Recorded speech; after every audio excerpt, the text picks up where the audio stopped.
ഓം നമോ ഭഗവതേ വാസുദേവായ. സർവത്ര ഗോവിന്ദനാമസങ്കീർത്തനം. ഗോവിന്ദ ഗോവിന്ദ. ശുക്ലാംബരധരം വിഷ്ണും ശശിവർണം ചതുർഭുജം പ്രസന്നവദനം ധ്യായേത് സർവവിഘ്നോപശാന്തയേ. ജന്മാദ്യസ്യ യതോऽന്വയാദിതരതശ്ചാർത്തേഷ്വഭിജ്ഞസ്വരാട് തേനേ ബ്രഹ്മഹൃദായ ആദികവയേ മുഹ്യന്തി യത്സൂരയഃ. തേജോ വാരിമൃതാം യഥാ വിനിമയോ യത്ര ത്രിസർഗോ മൃഷാ ധാംനാ സ്വേന സദാ നിരസ്തകോകം സത്യം പരം ധീമഹി. ധർമ്മപ്രോജ്ജിതകൈതവോത്ര പരമോ നിർമ്മത്സരാണാം സദാം വേദ്യം വാസ്തവമത്ര വസ്തുശിവദം താപത്രയോന്മൂലനം. ശ്രീമദ്ഭാഗവതേ മഹാമുനികൃതേ കിം വാവരൈരീശ്വര സദ്യോ ഹൃദ്യവരുദ്ധ്യതേ ത്രികൃതിവിശുശ്രൂഷുവിസ്തക്ഷണാത്. നിഗമകൽപതരോർഗളിതം ഫലം ശുകമുഖാദമൃതദ്രവസംയുതം പിബത ഭാഗവതം രസമാലയം മുഹുരഹോ രസികാ ഭുവി ഭാവുകാഃ. ഇന്നത്തെ ദിവസം ജന്മാഷ്ടമി ആണ്. ആ വിശിഷ്ട ദിനത്തിൽ ശ്രീമദ് ഭാഗവതത്തിലുള്ള കൃഷ്ണാവതാരം ചുരുക്കി പറയുവാൻ ഉദ്ദേശിക്കുന്നുണ്ട്.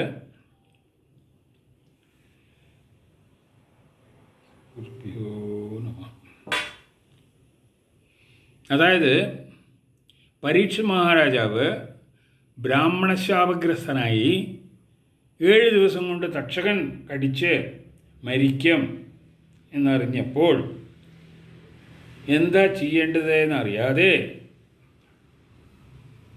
പല മുനിശ്രേഷ്ഠന്മാരുമായും വിചാരിക്കുന്ന സമയത്ത് ശുകാചാര്യർ വരികയാണ്. ശുകാചാര്യരുടെ അടുത്ത് സംസാരിച്ചപ്പോൾ അദ്ദേഹം പറഞ്ഞത് 7 ദിവസം കൊണ്ട് സപ്താഹം വായിച്ച് കേട്ടിട്ടുണ്ടെങ്കിൽ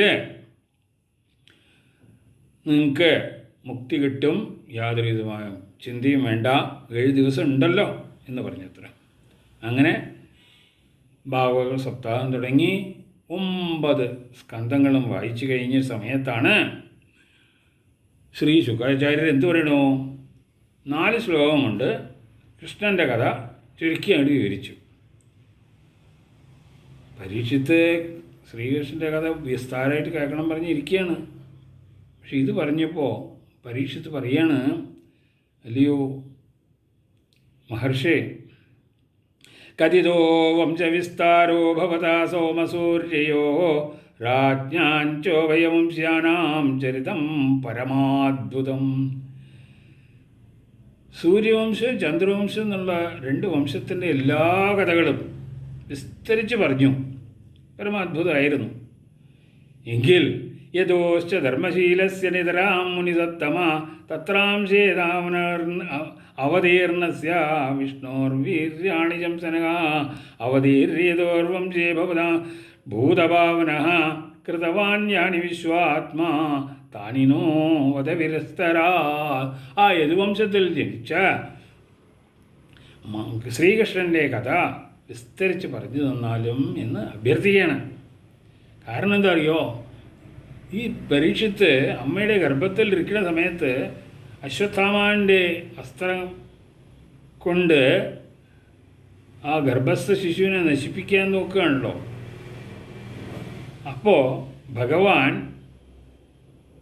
തള്ളവിരലിൻ്റെ സൈസിൽ രൂപത്തിൽ അവിടെ ഭഗവാൻ രക്ഷിച്ചു. അങ്ങനെയുള്ള രൂപം പരീക്ഷത്തിന് കാണാൻ സാധിച്ചു അത്ര. അത് അന്നത്തെ അത് അങ്ങനെയുള്ള ഭാഗ്യം എനിക്ക് ലഭിച്ചിട്ടുണ്ട്. അതുകൊണ്ട് എനിക്ക് കൃഷ്ണൻ്റെ കഥ കേൾക്കാൻ വളരെ താല്പര്യമുണ്ട് എന്ന് പറഞ്ഞിരിക്കുമ്പോൾ ശുകാചാര്യർ പറയാണ്, സമ്യക് വ്യവസിതാ ബുദ്ധി തവ രാജർഷി സത്തമ വാസുദേവ കഥായാന്തേ യജ്ജാത നൈഷ്ഠികീരതി. ഭഗവാന്റെ ശ്രീകൃഷ്ണ ഭഗവാന്റെ കഥ കേൾക്കാനുള്ള ആഗ്രഹം നിങ്ങൾക്ക് അധിക ആഗ്രഹമുണ്ടെന്ന് അറിഞ്ഞതിൽ എനിക്ക് വളരെ സന്തോഷമായി. നിങ്ങൾ ചോദിച്ച പ്രശ്നം ശരിയാണ്, ഞാൻ വിസ്തരിച്ച് പറഞ്ഞുതരാം എന്ന് പറയാണ്. ഭൂമിർദ്രപ്തദ്രപവ്യാജദൈത്യാനീകശതായുധൈः ആക്രാന്ത ഭൂരിഭാരേണ ബ്രഹ്മാണം ചരണയ്യോ. എവിടെയാണ് തുടങ്ങണമെന്ന് വെച്ചാൽ ഭൂമിദേവിക്ക് ഈ ദുഷ്ടന്മാരുടെ ശല്യം കൊണ്ട് രാജ്യം മുഴുവൻ നശിച്ചുകൊണ്ടിരിക്കുകയാണ്. അപ്പോൾ ദേവിക്ക് ഭയങ്കര കഷ്ടമുണ്ട്, ഭാരം സഹിക്കലിന് അത്ര. എന്താ വെച്ചാൽ സാധാരണ ഭൂമിയിൽ നമ്മൾ എന്ത് ചെയ്താലും ധർമ്മമായിട്ട് ചെയ്ത കാര്യങ്ങൾ കിളക്കിയേ കൃഷി ചെയ്യേ വെട്ടുക അതൊക്കെ ചെയ്താലൊന്നും ഭൂമിക്ക് ഒരുവിധമായ സങ്കടം ഉണ്ടാവില്ല. പക്ഷേ ഈ ദുഷ്ടന്മാരുടെ ദുഷ്പ്രവൃത്തി തുടങ്ങിക്കഴിഞ്ഞാൽ സഹിക്കാൻ പറ്റില്ല അത്ര. അപ്പോൾ അങ്ങനെ വ്യസനത്തോട് കൂടിയിട്ട് ബ്രഹ്മാവിൻ്റെ അടുത്ത് പോയി കാര്യങ്ങൾ പറഞ്ഞു. ബ്രഹ്മാവാട്ടെ പാലാഴിയിലേക്ക് ദേവന്മാരോടും ശിവൻ മുതലായ ദേവന്മാരോട് കൂടി പാലാഴിയിൽ ചെന്ന് പുരുഷസൂക്തം കൊണ്ട് ഭജിച്ചു. സഹസ്രശീർഷ പുരുഷ സഹസ്രാക്ഷ സഹസ്രപാദ സഭൂമിം വിശ്വതോ വൃത്വാ അത്യതിഷ്ഠദ്ദശാങ്കുലം എന്നുള്ള പുരുഷസൂക്തം മുഴുവനും കൂടി ജപിച്ചപ്പോഴേക്കും ബ്രഹ്മാവിൻ്റെ ഹൃദയത്തിൽ ഒരു ഭഗവാന്റെ രൂപം കാണുകയും ഭഗവാൻ അദ്ദേഹത്തോട് ചില നിർദ്ദേശങ്ങൾ കൊടുക്കുകയും ചെയ്തതായി തോന്നി. ഉടനെ ബ്രഹ്മാവ് ദേവന്മാരെ സമാധാനിപ്പിച്ചുകൊണ്ട് പറയുകയാണ്, വസുദേവഗൃഹേ സാക്ഷാത് ഭഗവാൻ പുരുഷപരഃ ജനിഷ്യതേ തത്പ്രിയാർത്ഥം സംഭവന്തു സുരസ്ത്രിയഃ വാസുദേവകലാനന്ദസഹസ്രവദനസ്വരാൻ അഗ്രതോ ഭവിതാ ദേവഃ ഹരേ പ്രീതികീർഷയാ വിഷ്ണോർമായാ ഭഗവതീതയാ സമ്മോഹിതം ജഗത് ആദിഷ്ടാ പ്രവണാംശേനാകാര്യാർത്ഥേ സംഭവിഷ്യതി. ഞാൻ വസുദേവ, അതായത് ഭഗവാൻ പറയാണ്, ഞാൻ വസുദേവ ഗൃഹത്തിൽ ദേവകിയുടെ പുത്രനായി ജനിക്കുന്നതായിരിക്കും. അതുകൊണ്ട് ദേവന്മാരും ദേവസ്ത്രീകളുമെല്ലാം ഭൂമിയിൽ വന്ന് എൻ്റെ സഹായത്തിന് വേണ്ടി വരേണ്ടതാണ്. എൻ്റെ ആദിശേഷൻ എൻ്റെ ജ്യേഷ്ഠനായി ജനിക്കും. വിഷ്ണുർമായ ഭഗവതി, മായയായ ഭഗവതി ഒരംശം കൊണ്ട് നമ്മുടെ കാര്യങ്ങൾ സാധിപ്പിക്കുവാൻ വേണ്ടിയിട്ട് ജനിക്കുന്നതായ എന്ന് പറഞ്ഞപ്പോൾ ഇത്യാദിശ്യാമരഗണാൻ പ്രജാപതിപതിർവിഭു ആശ്വാസിച്ചമഹീങ്കീർഭിസുധാമപരമങ്കയും. അങ്ങനെ ഭൗമിയെ സമാധാനിപ്പിച്ചിട്ട് ദേവന്മാരെല്ലാവരും കൂടി സ്വന്തം വസതിയിലേക്ക് തിരിച്ചുപോയി. അങ്ങനെ ഇരിക്കുമ്പോഴാണ് മഥുര പറഞ്ഞൊരു ദിവസം. അവിടെ ശൂരസേനൻ എന്ന് പറഞ്ഞ ഒരു പ്രമുഖൻ, യദുപതി, യാദവംശത്തിലെ ഒരു വലിയ പ്രമുഖൻ, അദ്ദേഹത്തിൻ്റെ മകൻ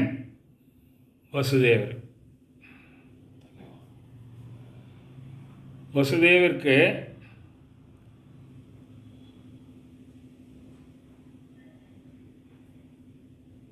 ദേവകൻ്റെ മകൾ ദേവകിയെ കല്യാണം കഴിച്ചു കൊടുത്തു. അത് കഴിഞ്ഞ് ദേവകിയെയും കൂട്ടി വസുദേവൻ സ്വന്തം ഗൃഹത്തിലേക്ക് പോയിക്കൊണ്ടിരിക്കുവാൻ രഥമൊക്കെ റെഡിയായി രഥത്തിൽ കയറിയിരിക്കുന്ന സമയത്താണ് ഉഗ്രസേന സുതക്കംസഃ സുസുപ്രിയചികീർഷയാ രശ്മീൻ ശയാനം ജഗ്രാഹ രൗക്മൈരഥശതൈർവൃതഃ. ഉടനടി ഉഗ്രസേനൻ്റെ പുത്രനായ കംസൻ, ആരാ കംസൻ? കഴിഞ്ഞ ജന്മത്തിൽ കാലനേമിയായി ജനിച്ചവരാണ്. 10,000 ആനകളുടെ ശക്തിയുള്ള മനുഷ്യനാണ്, മനസ്സിലായില്ലേ? അയാൾക്ക് പെട്ടെന്ന് തൻ്റെ സഹോദരി കല്യാണം കഴിച്ച് പോവല്ലേ, അപ്പം ഞാനല്ലേ ഒരു ഭർത്തൃഗൃഹത്തിൽ കൊണ്ടാക്കേണ്ടത് എന്നുള്ള ആഗ്രഹത്തോടു കൂടി ഉടനെ കടിഞ്ഞാണ് കയ്യിൽ വാങ്ങി രഥം ഓട്ടിത്തുടങ്ങി. അങ്ങനെ രഥം പോയിക്കൊണ്ടിരിക്കുന്ന സമയത്ത് പതിപ്രഗ്രഹണം കംസം ആഭാഷ്യാഹാരീരിവാക് അസ്യാസ്ത്വാം അഷ്ടമോ ഗർഭഃ ഹന്തായാം വഹസേ ഭുതാ. വഴിയിൽ വെച്ചിട്ട് ഒരു അശരീരി എന്താ പറയണേ? അസ്യാസ്ത്വാം അഷ്ടമോ ഗർഭഃ ഹന്ത. ഇവളുടെ നീ ആരെയാണോ സ്വന്തം സഹോദരി പറഞ്ഞ് രഥത്തിൽ കൂട്ടിക്കൊണ്ടു പോകുന്നുവോ ഇവളുടെ 8ാമത്തെ ഗർഭം നിൻ്റെ ഹന്താവായിരിക്കും, നിന്നെ വധിക്കും എന്നങ്ങോട്ട് കേട്ടു. അപ്പം എന്തായി? ഇത്യുക്ത സകലപ്പാവത് ഭോജാനാങ്കുലപാം ജന ഭഗിനീം ഹന്തുമാരബ്ധ ഖഡ്ഗപാണി കചേ ഗ്രഹീത്. ഇത് കേട്ടതും അദുഷ്ടനായ കംസൻ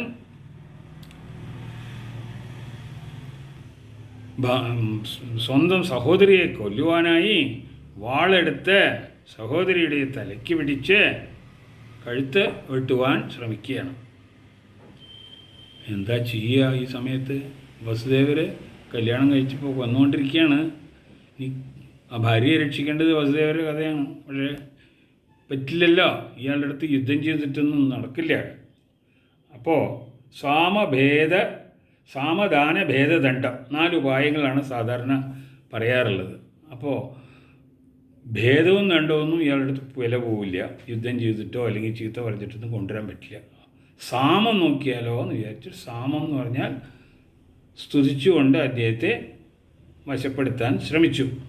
ശ്ലാഘനീയ ഗുണശൂരൈർഭവാൻ ഭോജേജസ്കര സ കഥം ഭഗിനീം ഹന്യാൻ സ്ത്രീയം ഉദ്വാഹ പർവണി. ശ്ലാഘനീയനാണ് അങ്ങ്, ശൂരനാണ്, നിങ്ങൾക്ക് ഒരുപാട് യശസ്സുണ്ട്. അങ്ങനെയുള്ള അങ്ങ് എങ്ങനെയാണ് ഒരു സ്ത്രീ ഉദ്വാഹ പർവണി, അതായത് കല്യാണം കഴിച്ചു വരുന്ന ഒരു സ്ത്രീയെ നിങ്ങൾ വധിക്കുന്നത് ശരിയാണോ എന്ന് ചോദിക്കുകയാണ്. അപ്പോൾ കേട്ടില്ലേ, ഇവളുടെ 8ാമത്തെ ഗർഭം എന്നെ കൊല്ലുന്നു. അപ്പോൾ ഇവളെ കൊന്നു കഴിഞ്ഞാൽ എനിക്ക് മരണം ഉണ്ടാവില്ലല്ലോ. അതാണ്. അങ്ങനെ വിചാരിക്കുകയാണെങ്കിൽ വസുദേവർ പറയാണ്, മൃത്യുജന്മവതാം വീര ദേഹേന സഹജായതേ അദ്യവാബ്ദശതാൻ ദേവ മൃത്യുർവൈ പ്രാണിനാൻ ധ്രുവാം.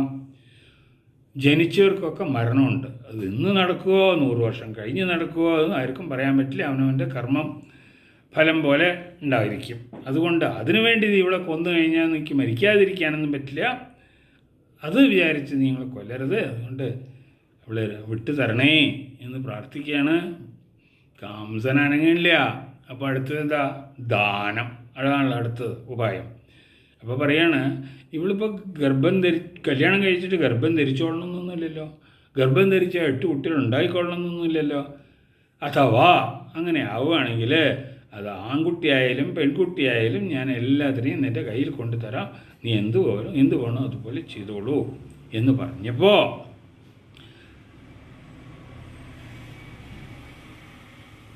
മനസ്സോടെ കംസന് കാര്യം മനസ്സിലായി. ഇപ്പോൾ ഒന്നും ചെയ്തിട്ട് കാര്യമില്ല എന്ന് പറഞ്ഞ് ആ സ്നേഹവും അതും ഒക്കെ പോയി ഭാവങ്ങളൊക്കെ മാറി തീരുന്നിറങ്ങി നേരെ രാജധാനിയിലേക്ക് തിളങ്ങി വരികയാണ്.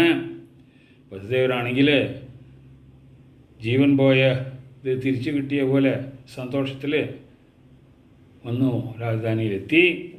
അങ്ങനെ ഇരിക്കുമ്പോൾ അധകാല ഉപാവൃത്തേ ദേവകീ സർവദേവത പുത്രാൻ പ്രസുഷുവേജാഷ്ടൗ കന്യാൻ ജൈവാനുവത്സരം. അങ്ങനെ ഇരിക്കുന്ന സമയത്ത് 8 ആൺകുട്ടികളും ഒരു പെൺകുട്ടിയും ദേവിക്ക് ജനിച്ചു. ആദ്യത്തെ കുട്ടിയുടെ പേര് കീർത്തിമാൻ എന്നാണ്. ആ കുട്ടി ജനിച്ചതും എന്താ ചെയ്യേണ്ടത്? കംസനടുത്ത് പറഞ്ഞില്ലേ കുട്ടികൾ ജനിച്ചൊക്കെ കൊണ്ടുതരാന്ന്.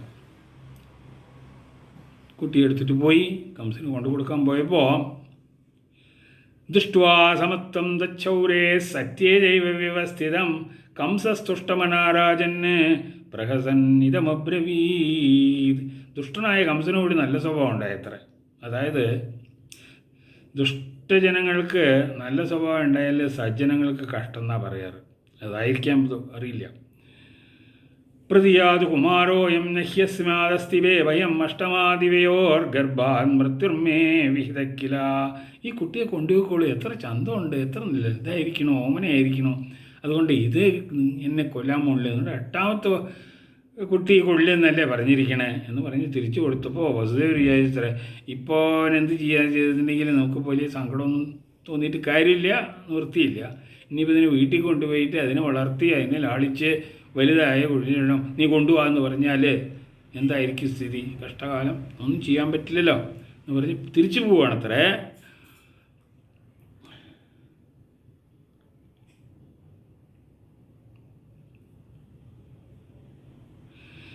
ആ സമയത്ത് ഹരേ രാമ രാമ രാമ ഹരേ ഹരേ ഹരേ കൃഷ്ണ കൃഷ്ണ കൃഷ്ണ ഹരേ ഹരേ എന്നുള്ള നാമവും ജപിച്ചുകൊണ്ട് നാരദ മഹർഷി കംസൻ്റെ രാജധാനിയിൽ എത്തിയിരിക്കുന്നു.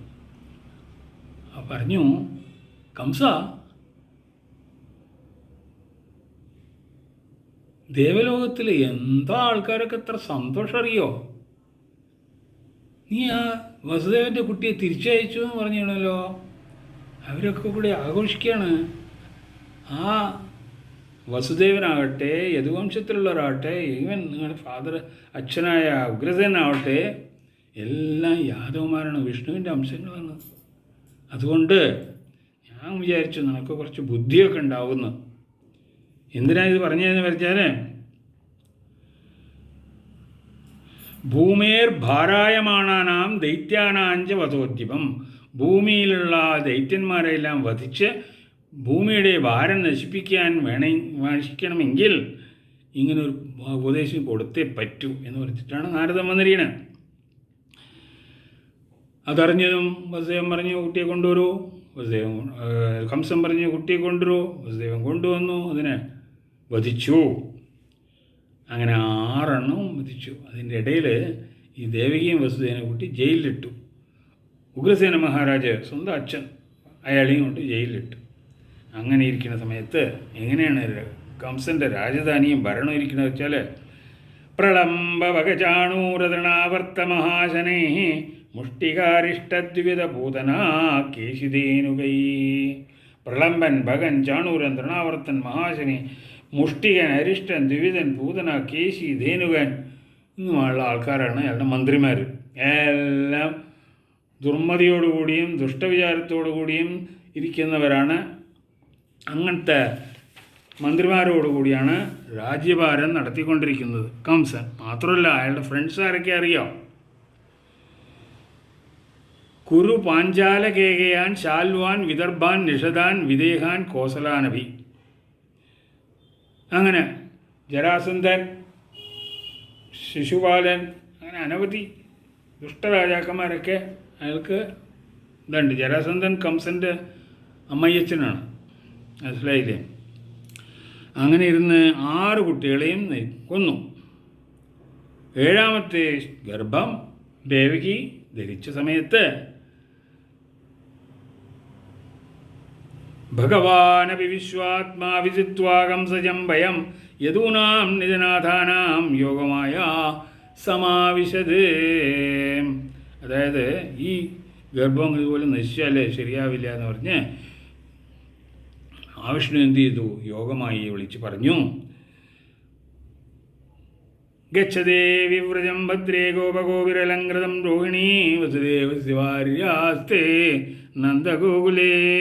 നന്ദഗോകുലത്തിലെ രോഹിണി പറഞ്ഞ് വസുദേവൻ്റെ ഭാര്യയുണ്ട്. അവിടേക്ക് എൻ്റെ മായ കൊണ്ട് യശോദയുടെ ഗർഭത്തെ അതിലേക്ക് എത്തിച്ച് രോഹിണിയുടെ പുത്രനായിട്ട് നമ്മുടെ അനന്തൻ ജനിക്കണം. ഞാൻ ദേവകിയുടെ മകനായി ജനിക്കുന്നതായിരിക്കും. നീയാണെങ്കിൽ മായ കൊണ്ട് ഭൂമിയിൽ യശോദയുടെ പുത്രിയായി ജയിച്ച് നമുക്ക് നടത്തേണ്ട കാര്യങ്ങൾക്കെല്ലാം സഹായകരമായിരിക്കണം. അങ്ങനെയുള്ള ദേവി അർച്ചിഷ്യന്തി മനുഷ്യാസ്ത്വാം സർവകാമവരേശ്വരീം ധൂവോപഹാരബലിഭി സർവകാമവരപ്രദാം. അങ്ങനെ പോയി കഴിക്കുമ്പോൾ അങ്ങനെ ഇരിക്കുന്ന സമയത്ത് വേണ്ട വിധത്തിലുള്ള പല ഉപഹാരങ്ങളും നല്ല പൂജകളും കാര്യങ്ങളും അതുപോലെ പേരുകൾ നാമധേയാനി കുർവന്തി സ്ഥാനാനി ജനരാ ഭുവി ദുർഗേതി ഭദ്രകാളീതി വിജയ വൈഷ്ണവി കുമുദാ കണ്ഠികാ കൃഷ്ണ മാധവി കന്യകേതി മായ നാരായണീ ശാനി ശാരദേത്യംബികേതി ചാം. ഇങ്ങനെ പല പേരിലുണ്ടാവും. ജനങ്ങളെല്ലാം കൂടിയിട്ട് നിനക്ക് വേണ്ട ഉപചാരങ്ങളൊക്കെ ചെയ്യും. അതുകൊണ്ട് ഭൂമിയിൽ വന്ന് ജനിക്കണം. ഉടനെ എന്തായി?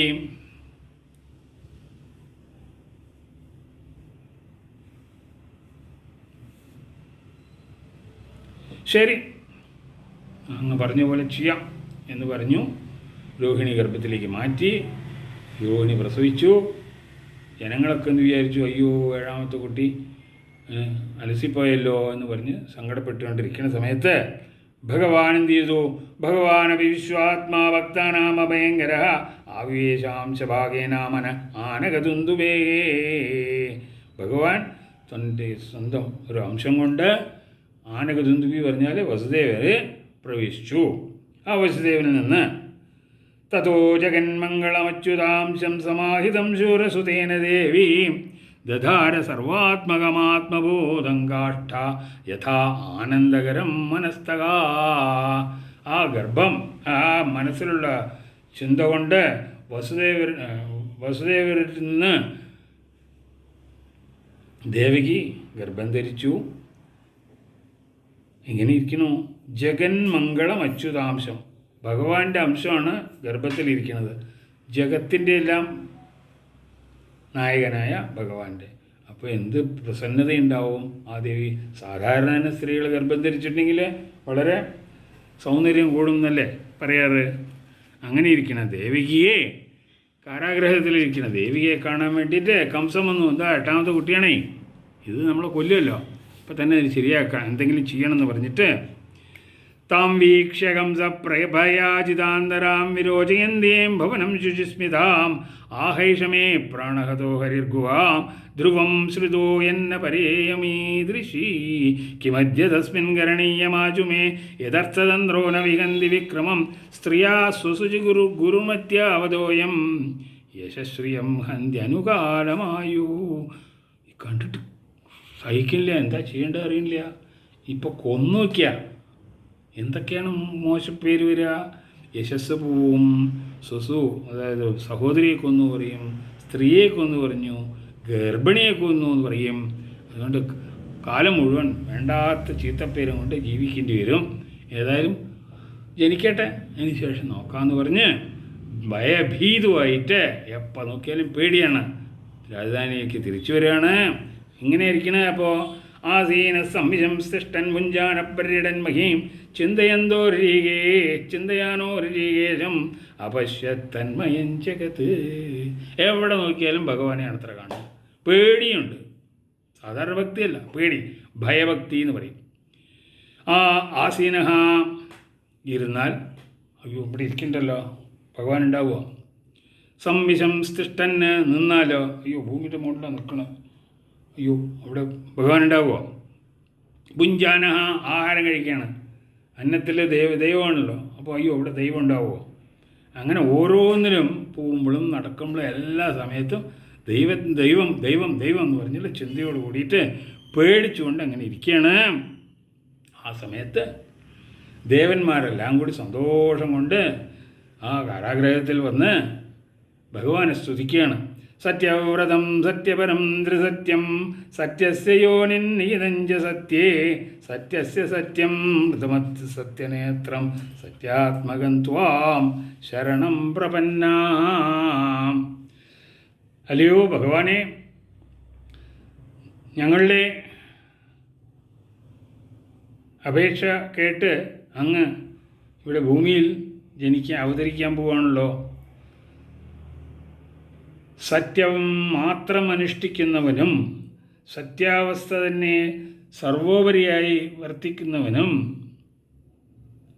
സൃഷ്ടിസ്ഥിതി സംഹാരം എന്നീ പ്രക്രിയകളുടെ നാഥനും എന്നെന്നും സത്യസ്വരൂപമായ സ്ഥിതി ചെയ്യുന്നവനുമായ ഭഗവാനെ അങ്ങേ ഞങ്ങൾ ശരണം പ്രാപിക്കുന്നു. അതാണ് ചുരുക്കത്തിലുള്ളതിൻ്റെ അർത്ഥം. അങ്ങനെ 15 ശ്ലോകങ്ങളോട് സ്തുതിക്കുകയാണ്. മത്സ്യാശ്വകച്ഛപനൃസിംഹ വരാഹംസരാജന്യ വിപ്രവിഭുതേഷുഹിതാവതാരഃ ത്വം പാസിനസ്ത്രിഭുവനം ച യഥാധുനേശഭാരംഭോഹര യഥോത്തമവന്ദനം തേ. മത്സ്യം, കൂർമ്മം, വരാഹം, നൃസിംഹം മുതലായ അവതാരങ്ങൾ ധരിച്ച് ലോകത്തെ പരിപാലിച്ച് 3 ലോകത്തിനും അധീവനായ അങ്ങ് ഭൂമിയുടെ ഭാരം കുറയ്ക്കുവാനായി ശ്രീകൃഷ്ണനായി അവതരിക്കാൻ പോകുന്നവനും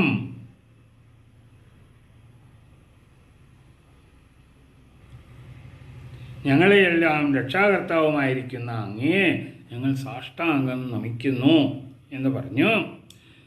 എന്നിട്ട് ദേവികയോട് പറയാണ്, ദൃഷ്ട്യാമ്പതേ കുക്ഷികതപ്പരപ്പുമാനം സേന സാക്ഷാത് ഭഗവാൻ ഭവായന മാ ഭൂദ്ഭയം ഭോജപതേർ മുമൂർഷോ ഗോപ്ത യദൂനാം ഭവിതാ തവാത്മജ. അല്ലയോ അമ്പ, നിങ്ങളുടെ ഗർഭത്തിലിരിക്കണ ആരറിയോ? മഹാവിഷ്ണുവാണ്. അതുകൊണ്ട് നിങ്ങൾ ഒട്ടും പേടിക്കുകയൊന്നും വേണ്ട, ഈ കംസനെ പറ്റിയൊന്നും പേടിക്കേണ്ട ആവശ്യമില്ല, ഭഗവാൻ വന്ന് നമ്മളെല്ലാം രക്ഷിക്കും എന്ന് പറഞ്ഞ് അവരെല്ലാം തിരിച്ചുപോയി. അങ്ങനെ ഇരിക്കുമ്പോൾ നമ്മുടെ ഇന്നത്തെ ദിവസം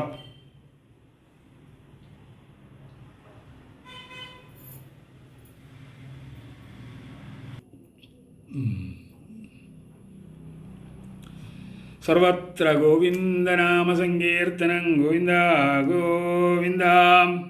അതായത് ഇത്രയും കാത്തിരുന്ന ആ നല്ല സമയം, അവസരം, പുണ്യ അവസരം വരികയാണ്. ചിങ്ങമാസം, തിരുവോണ നക്ഷത്രം, അഷ്ടമി തിഥി. ആ ദിവസത്തിൽ അഥ സർവഗുണോവേദക്കാല പരമശോഭനഹായർഹ്യേവാജനജന്മർക്ഷം. ജനനം മരണമില്ലാത്ത ഭഗവാന് ജനിക്കാൻ പോവാണ്. ശാന്തർഷഗ്രഹതാരകം. അതുകൊണ്ട് എല്ലാ ഗ്രഹങ്ങളൊക്കെ ശാന്തമായി നല്ല ഓരോരോ സ്ഥലത്ത് തന്നെ ഇരിക്കുന്നുണ്ട്. ദിശപ്രസേ ദുർഗഗണൻ നിർമ്മലോടുഗണോദയം മഹീമംഗളഭൂയിഷ്ടപുരഗ്രാമവ്രജാകര. ഭൂമിയാണെങ്കിലോ മംഗളഭൂയിഷ്ട സക്കല. അതായത് ഈ സമയത്തല്ലേ മഴയൊക്കെ പെയ്തിട്ട് മംഗളഭൂയിഷ്ടമായിട്ട് എല്ലാം നിറഞ്ഞ് ഫലങ്ങളും പൂക്കളും എല്ലാമായിട്ടിരിക്കുകയാണ്. നദ്യ പ്രസന്നസലിലാഹ ഹൃദ ജലരോശ്രിയ. നദിയോ പ്രസന്നസലിലാഹ, ഇഷ്ടം പോലെ വെള്ളം ഒലിച്ചുകൊണ്ടിരിക്കുകയാണ്.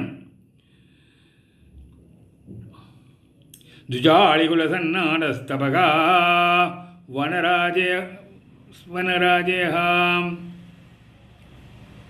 അതായത് വൃക്ഷങ്ങളും വള്ളികളും എല്ലാം തിക്കി തിരക്കി വളർന്ന് വളരെ സുഖമായ ഒരു പരിവേഷം സൃഷ്ടിച്ചിരിക്കുകയാണ് ആ സമയം.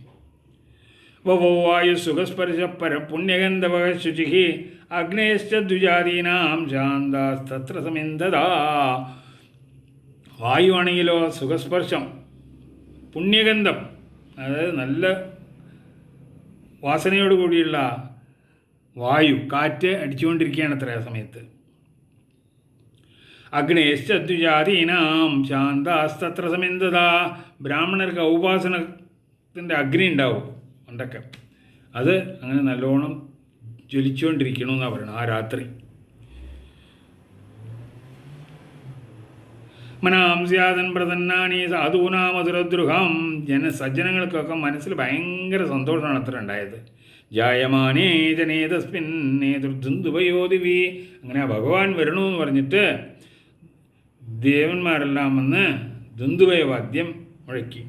ജഗുഃ കിന്നരഗന്ധർവാസ്തുഷ്ടുവ സിദ്ധചാരണ വിദ്യാധര്യഷ്ടജനസോ അപ്സരോഭിസമം തഥാ. അപ്സര സ്ത്രീകളോടുകൂടി കിന്നരൻ, ഗന്ധർവന്മാർ, തുഷ്ടു, സിദ്ധന്മാർ, ചാരന്മാർ, വിദ്യാധരർ അവരെല്ലാവരും കൂടി നൃത്തം ചെയ്യുകയാണത്ര സന്തോഷത്തിൽ. അങ്ങനെ ഇരിക്കുമ്പോൾ മുമുജുർമുനിയോ ദേവാ സുമനാംസി മുദാന്വിതാ മന്ദം മന്ദം ജലധരാ ജഗർജുരനുസാഗരം.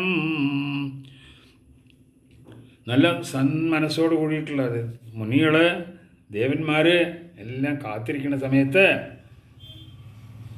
പുഷ്പവൃഷ്ടി പോലെ മഴ പെയ്യാണത്ര. അതായത് കുറേശ്ശെ ചാറൽ മഴ.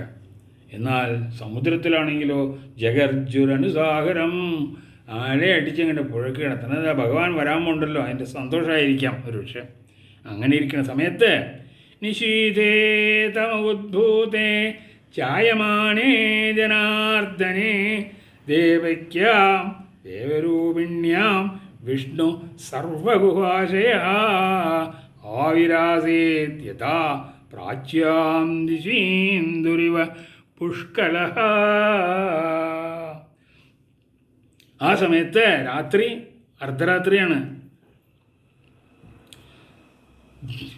ദേവകിയിൽ നിന്ന് മഹാവിഷ്ണു ആവിരാസീത് എന്ന് പറഞ്ഞു, ആവിർഭവിച്ചു എന്നാണ് ഇവിടെ വർണ്ണിച്ചിട്ടുള്ളത്. എങ്ങനെയുണ്ട്? കിഴക്ക് ഭാഗത്തിൽ ചന്ദ്രൻ ഉദിച്ചു വരുമല്ലോ, അതുപോലെ അങ്ങോട്ട് ഉദിച്ചു വന്നു അത്ര. നാരായണ നാരായണ നാരായണ നാരായണ നാരായണ നാരായണ നാരായണ നാരായണ നാരായണ നാരായണ നാരായണ നാരായണ നാരായണ. കൃഷ്ണായ വാസുദേവായ ദേവകീനന്ദനായ ച നന്ദഗോപകുമാരായ ഗോവിന്ദായ നമോ നമഃ. ഹരേ കൃഷ്ണ.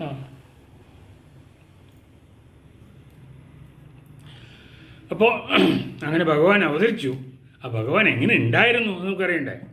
തമദ്ഭുതം, അദ്ഭുതമായിരുത്ര. സാധാരണ വലിയ കുട്ടി ജനിച്ചിട്ടുണ്ടെങ്കിൽ ചെറിയ കുട്ടി ഉണ്ടാവും, അങ്ങനെയല്ലേ കാണുക. ഇത് അദ്ഭുതമായ ഒരു ബാലകനാണ്. ബാലകം, ബാലെന്ന് പറഞ്ഞാൽ കുട്ടി, ബാലകം എന്ന് പറഞ്ഞാൽ ചെറിയ കുട്ടി, അതായത് 2-3 വയസ്സിൻ്റെ പ്രായം തോന്നിക്കുന്ന ഒരു കുട്ടിയായിരുന്നു ഇത്ര. അംബുജേക്ഷണം, കണ്ണൊക്കെ നല്ല താമരതളം പോലെ നീണ്ട കണ്ണുകൾ. ചതുർഭുജം, 4 കൈകൾ. ശംഖഗദായുധായുധം, അതായത് ശംഖ്, ഗദ, ചക്രം, താമര, ഈ 4 ആയുധങ്ങളുണ്ട് അത്ര. ഈ ശംഖ് പറഞ്ഞാൽ വെളുത്ത സാധനമാണല്ലോ. എന്താ ഇതിനെ കാണിക്കുന്നത്? സമാധാനം, ധർമാചാരണം എന്നുള്ളത് ഉണ്ടാവണം എന്ന് പറഞ്ഞിട്ടാണ് ശംഖ് ധരിച്ചിരിക്കുന്നത്. ചക്രവും ഗദയും എന്തിനാ വെച്ചാൽ ദുഷ്ടസംഹാരം, വേണ്ടാത്തതിനെല്ലാം നശിപ്പിച്ച് നല്ലത് മാത്രം സംരക്ഷിക്കാൻ വേണ്ടിയിട്ടാണ് അത്ര. പിന്നെ താമര, താമര എന്താ പ്രകൃതിയിൽ വന്ന് ഏറ്റവും സൗന്ദര്യമായ ഒരു പുഷ്പമല്ലേ. അതിൻ്റെ എന്താ പ്രതീതി വെച്ചാൽ പ്രകൃതി സംരക്ഷണദ്വാര സമ്പദ് സമൃദ്ധി. അതിനാണ് 4 സാധനങ്ങൾ ഭഗവാൻ വെച്ചിരിക്കുന്നതെന്നാണ് പണ്ഡിതന്മാരൊക്കെ പറഞ്ഞു കേട്ടിട്ടുള്ളത്. പിന്നെന്തുണ്ട്? മാറിലെ ദേവി, ലക്ഷ്മി ദേവിയുടെ അതുണ്ടല്ലോ, എന്താ മറുവ്, അത് മാറിലുണ്ട് അത്ര. ശ്രീകൃഷ്ണൻ്റെ കഴുത്തിൽ ശോഭിക്കുന്ന കൗസ്തുഭരത്നം, അരയിലെ മഞ്ഞപ്പെട്ട് കൊടുത്തിട്ടുണ്ട്.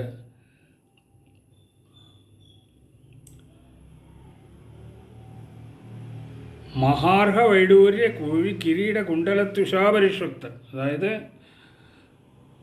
പവിഴം, മുത്ത്, വൈരം ഇവയെല്ലാം ചേർന്ന് കിരീടങ്ങളും പല ആഭരണങ്ങളോടും കൂടിയാണ് അത്ര ഇരിക്കുന്നത്. കുന്തളങ്ങൾ, അതുപോലെ നെറ്റിത്തടത്ത് കറുത്ത കുറുനിരകൾ കൊണ്ട് ശോഭിക്കുന്നു അത്ര.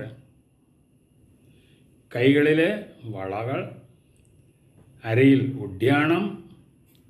അങ്ങനെയുള്ള ഭഗവാൻ വിരോചമാനം വസുദേവൈക്ഷത, അങ്ങനെ വിരാജിതനായ ഭഗവാനെ വസുദേവൻ കണ്ടു എന്നുള്ളതാണ് ഈ ശ്ലോകത്തിൽ പറയുന്നത്.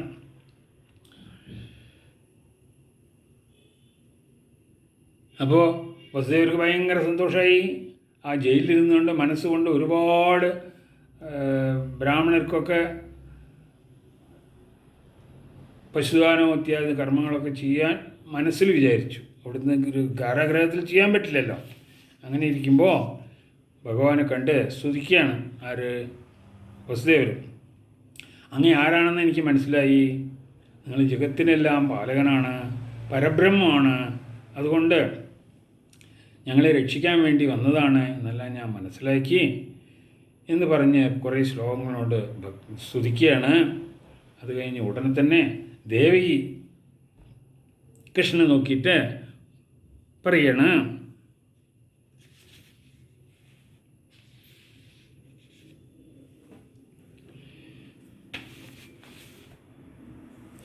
രൂപം യത്തത് പ്രാഹുരവ്യക്തമാദ്യം ബ്രഹ്മജ്യോതിർ നിർഗുണം നിർവികാരം സത്താമാത്രം നിർവിശേഷം നിരീഹം സത്വം സാക്ഷാത് വിഷ്ണുരധ്യാത്മദീപ.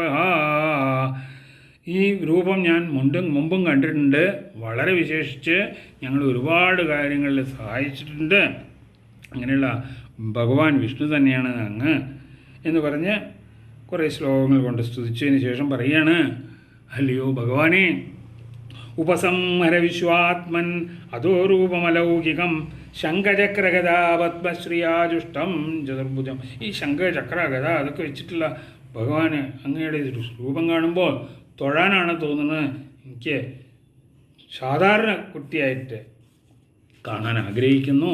അതുകൊണ്ട് ബഭൂ, ഉടനെ ഭഗവാൻ പറഞ്ഞു, ഞാൻ എന്തിനാ ഈ വേഷത്തിൽ വന്നിരിക്കണമെന്ന് വെച്ചാൽ നിങ്ങൾക്ക് പൂർവ്വജന്മസ്മരണ തരാൻ വേണ്ടിയിട്ടാണ്. ആദ്യത്തെ ജന്മത്തിൽ നിങ്ങളുടെ സ്വയംഭുവനും വൃഷ്ണിക്കുമായിട്ട് സുധാമാനാമത്തിൽ ഞാൻ ജനിച്ചു. നിങ്ങളുടെ കഠിന തപസ് കൊണ്ട് തൃപ്തനായിരിക്കുമ്പോൾ അപ്പോൾ നിങ്ങൾ ചോദിച്ചു എന്താ വരം വേണ്ടത് ചോദിച്ചപ്പോൾ പറഞ്ഞു, ഭഗവാനെ പോലെയുള്ള കുട്ടിയെ കിട്ടണം, പുത്രനായി ജനിക്കണം എന്ന് പറഞ്ഞ് ശരി എന്ന് പറഞ്ഞാണ് ഞാൻ എന്നെപ്പോലുള്ള പുത്രൻ വേണമെങ്കിൽ ഞാൻ തന്നെയാണല്ലോ വരേണ്ടത് എന്ന് പറഞ്ഞ് രണ്ടാമത്തെ ജന്മത്തിൽ അതിഥി കശ്യപൻ ഇവരുടെ പുത്രനായിട്ട് വാമനനായി ജനിച്ചു. ഇപ്പോൾ നിങ്ങളുടെ മൂന്നാമത്തെ ജന്മത്തിൽ ഞാൻ കൃഷ്ണനായിട്ട് ജനിച്ചിട്ടുണ്ട് എന്ന് പറഞ്ഞു.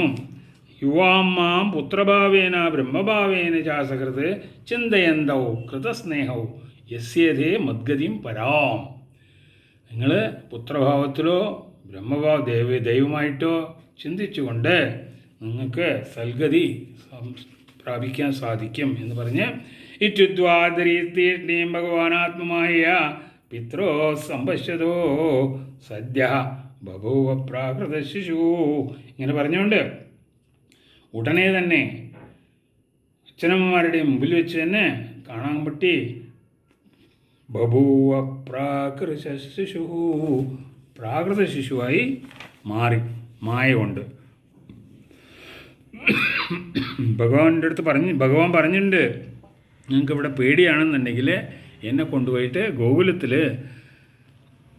യശോദ, നന്ദഗോപുര യശോദയുണ്ട്, അവിടെ ഒരു പെൺകുട്ടി ഉണ്ടാവും, എന്നെ അവിടെ കൊണ്ടാക്കിയിട്ട് ആ കുട്ടിയെ കൊണ്ടുവന്ന് നിങ്ങൾക്ക് ഇവിടെ കൊണ്ടുവരാം എന്ന് ഉപദേശിച്ചിട്ടുണ്ട്. അതുപ്രകാരം തതശ്ച ശൗരേർഭഗവത് പ്രചോദിതസുതം സമാദായ സൂതികാഗൃഹാത് യഥാ ബഹിർഗന്ധുമീയേഷ ദർഹ്യജായ യോഗമായ ജനിനന്ദജായ.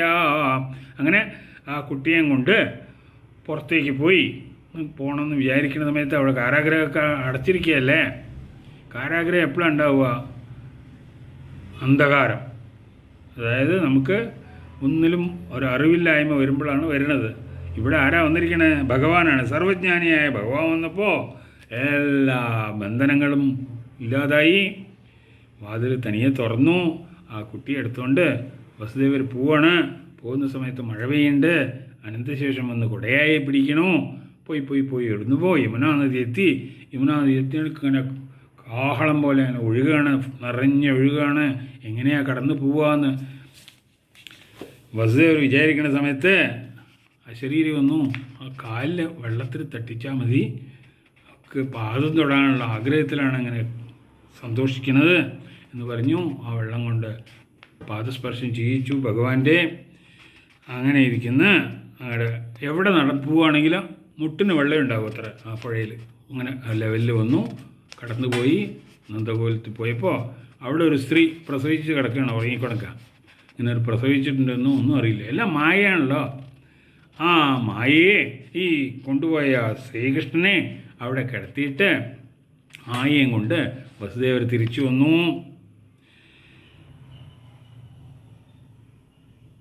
എന്നുള്ള കഥയാണ് നമ്മൾ ഇന്നിപ്പോൾ പറയാൻ ഉദ്ദേശിച്ചിരുന്നത്. എനിക്കറിയുന്ന ഭാഷയിൽ എൻ്റെ അറിവിനനുസരിച്ചിട്ട് പറയുകയാണ്. തെറ്റുണ്ടാവാം, ക്ഷമിക്കണം. ഇതിൻ്റെയൊക്കെ നമുക്ക് എന്താ മനസ്സിലാക്കാനുള്ളതെന്ന് പറഞ്ഞാൽ, ഇപ്പോൾ പറഞ്ഞില്ലേ ദേവികയുടെ അടുത്ത് നിങ്ങൾക്ക് പരമമായ ഗതിയെ കിട്ടുവാൻ സാധിക്കും, നിങ്ങൾ പ്രാപിക്കും എന്ന് പറഞ്ഞല്ലോ. എന്താ ഈ പരമമായ ഗതി? രണ്ട് വാക്ക് പറയണ്ടേ. വിശേഷ ബുദ്ധിയുള്ളവരാണ് മനുഷ്യൻ. ജീവാത്മാവ് പരമാത്മാവിൽ ലയിക്കുക എന്നതാണ് ജീവിത ലക്ഷ്യം. അതിന് ഭക്തിമാർഗം എളുപ്പം. എന്താ ഭക്തിമാർഗം? ശ്രവണം, കീർത്തനം, വിഷ്ണു സ്മരണം, പാദസേവനം, അർച്ചനം, വന്ദനം, ദാസ്യം, സുഖം, ആത്മനിവേദനം. നല്ല കൃഷ്ണൻ്റെ കഥകളൊക്കെ കേൾക്കുക, കൃഷ്ണൻ്റെ കീർത്തനങ്ങളൊക്കെ പാടുക, സ്മരിക്കുക, ഇപ്പോഴും ഭഗവാനെ വിചാരിച്ചുകൊണ്ടിരിക്കുക. പാദസേവനം, അതുപോലെ പൂജ, അർച്ചനങ്ങൾ, വന്ദനം എന്നെല്ലാം ചെയ്ത് ഭഗവാനോട് സഖ്യം നേടിയാൽ ആത്മനിവേദനം, സ്വന്തം ആത്മാവിനെ പരമാത്മാവിനെ ലയിപ്പിക്കാൻ പറ്റും എന്ന് പറഞ്ഞുകൊണ്ട് ഈ ചെറിയ എൻ്റെ പ്രസംഗത്തെ ഉപസംഹരിക്കുകയാണ്. സർവത്ര ഗോവിന്ദനാമ സങ്കീർത്തനം, ഗോവിന്ദ ഗോവിന്ദ. കായേന വാചാ മനസേന്ദ്രിയർവാ ബുദ്ധ്യാത്മനാ വാ പ്രകൃതേ സ്വഭാവാത് കരോമി യദ്യത് സകലം പരസ്മൈ നാരായണായേതി സമർപ്പയാമി. ഹരേ കൃഷ്ണ.